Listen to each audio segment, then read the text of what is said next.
Ika nga, it's the season to be happy, lalo kaliwat kanan ng mga Christmas party. At bukod syempre sa kainan, games at raffle, isa sa mga hindi nawawala sa mga party ang mga performance. Syempre, lagi diyang may alay, karaniwan, newly hired. Pinasasayaw, kanta, acting o anumang pasabog. Pero sabi ng Department of Labor and Employment, okay lang naman na pasayawin ang mga empleyado pero dapat daw voluntary o walang pilitan. Sabi ng National Labor Relations Commission, pwede magreklamo sa kanilang empleyado, lalo kung may banta ng parusa kung tatangging mag-perform. Tinanong namin ang mga netizen kung anong say nila sa pagsasayaw sa mga party. Christmas cheer ba o pressure? Sabi ng isang netizen, wag daw KJ dahil lahat ay dumaan naman daw dito.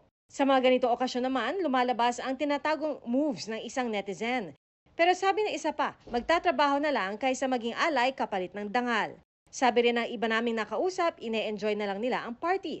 In the spirit of Christmas, sasali sila for fun. Pero sana raw, walang pilitan. Kung gusto mong sumayaw or hindi naman, kasi hindi ka naman po pipilitin na nasasayo na po talaga yung... Narasa ko po, since bagong hire po ako sa work.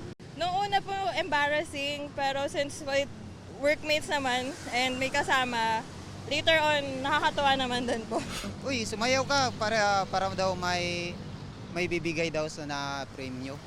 Yung sa akin lang, kung ano yung kusang sa kalooban ko, yun talaga sundin mo. Ano man ang iyong role o papel sa Christmas party, willing alay o nahatak ng kaibigan, ang mga performance dapat all in the spirit of fun at walang pilitan para walang uuwing luhaan.